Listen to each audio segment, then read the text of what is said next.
bienvenue sur la chaîne Citoyen Lucide. Nous sommes aujourd'hui jeudi le 8 septembre 2022. Mes chers soins lucides, nous venons tout juste d'apprendre le décès de la reine Élisabeth II. Donc nous savons qu'elle était âgée de 96 ans.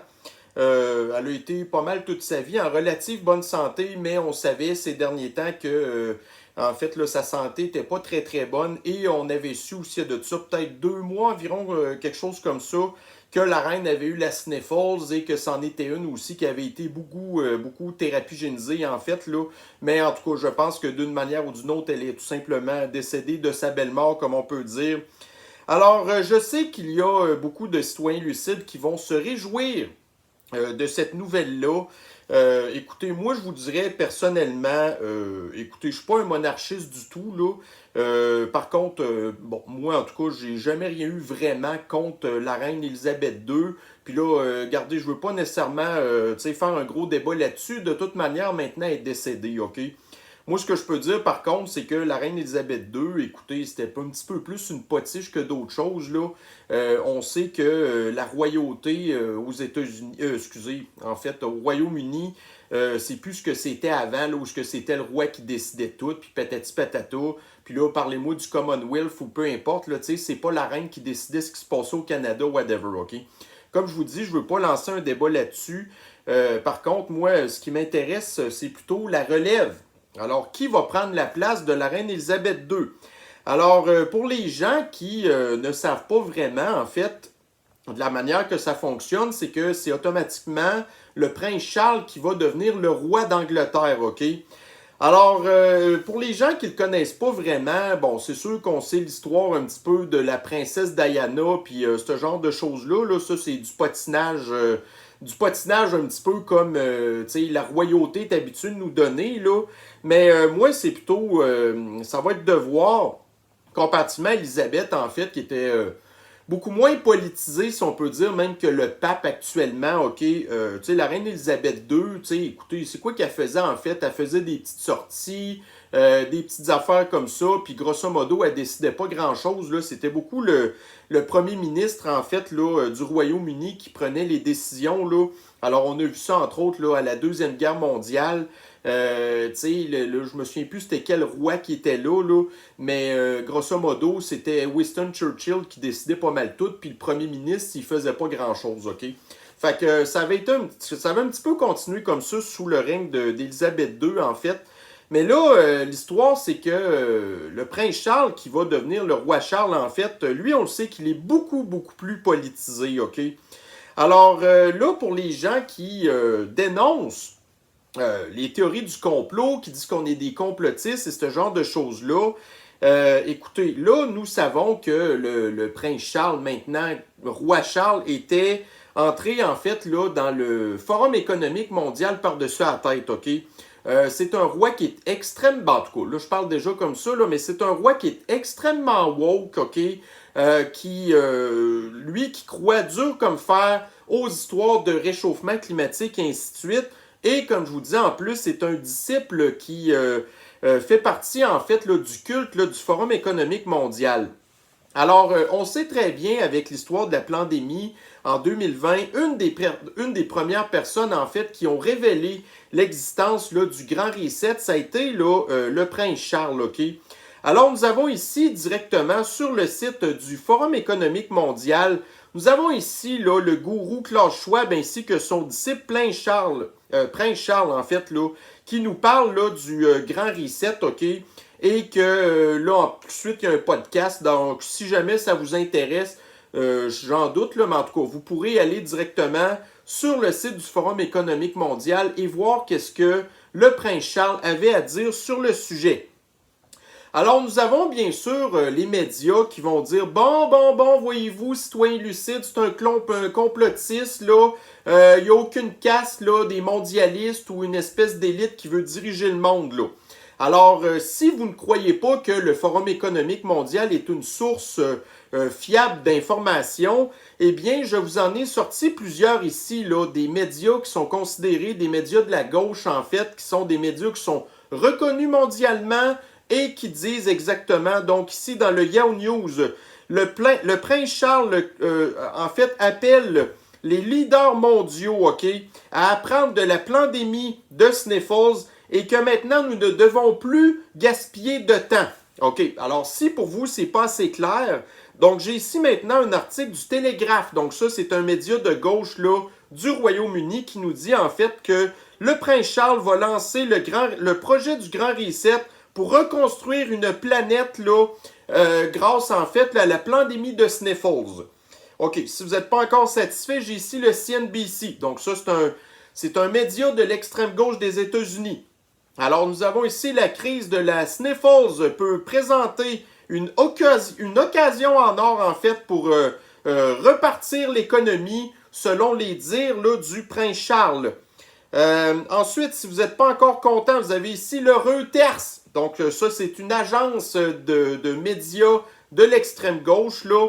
Alors, nous avons ici que le prince Charles dit que la pandémie, en fait, nous permettait de faire un reset et que c'était une nouvelle chance, en fait, là, pour ce qui était au niveau là, d'une économie durable, si on peut dire.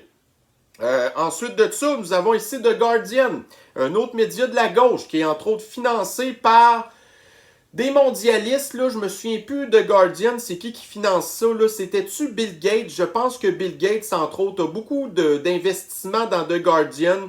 Donc, on sait que Bill Gates, entre autres, c'en est un qui est d'accord avec les idées du Forum économique mondial et en plus qui fait partie des disciples, sinon pas, si c'est pas un allié de Klaus Schwab, là.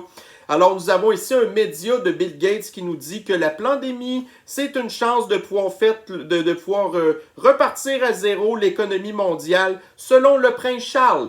Alors, quand on vient me dire que le Grand Reset, en fait, c'est pas décidé par une espèce d'élite là, du genre du prince Charles, OK, et ou de Klaus Schwab, qui, en fait, est une espèce de club med là, pour les élites qui, à toutes les années, se rendent là, OK?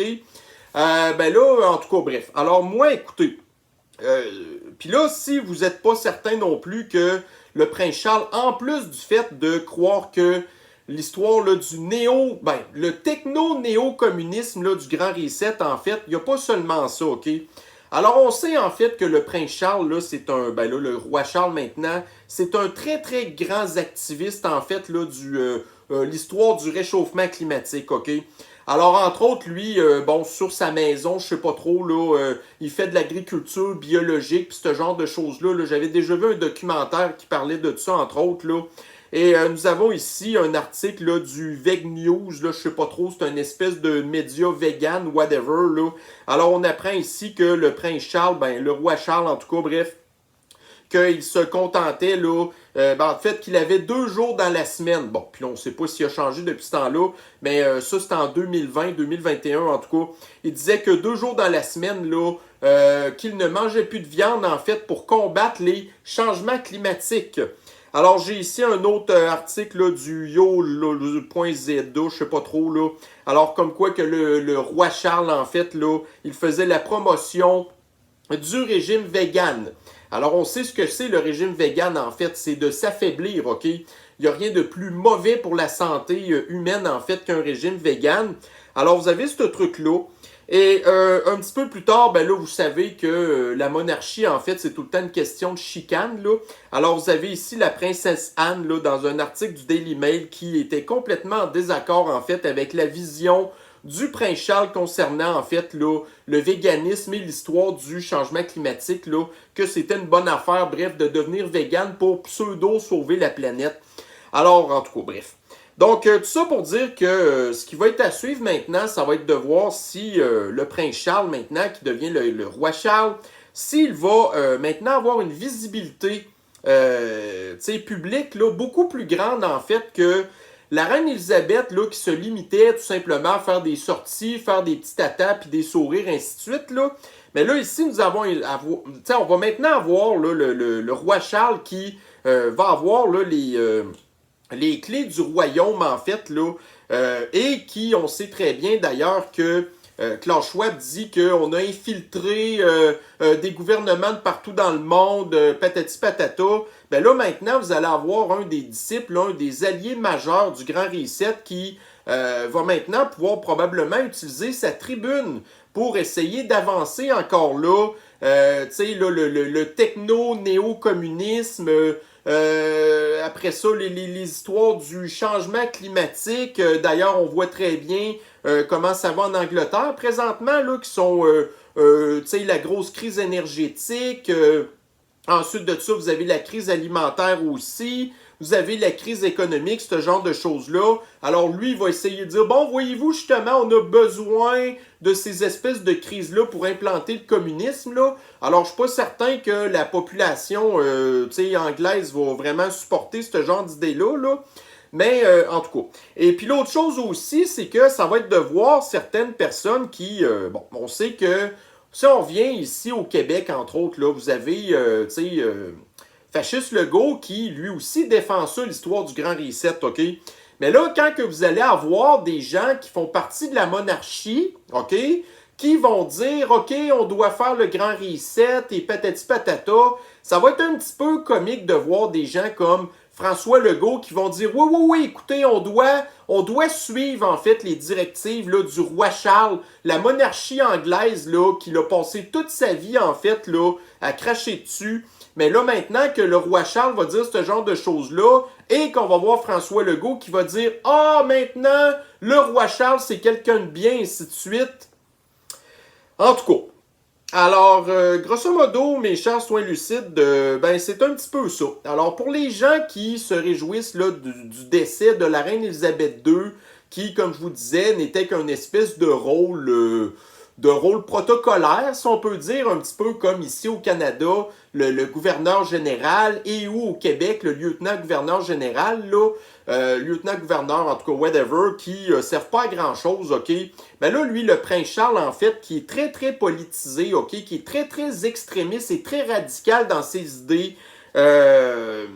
Puis là, en plus, Klaus Schwab, il n'a aucun titre de rien du tout. Mais là, vous avez le roi de l'Angleterre maintenant qui a un titre, puis c'est un grand chum de Klaus Schwab, là. Alors, bref, tout ça pour dire que j'ai l'impression qu'on va en entendre beaucoup parler de tout ça.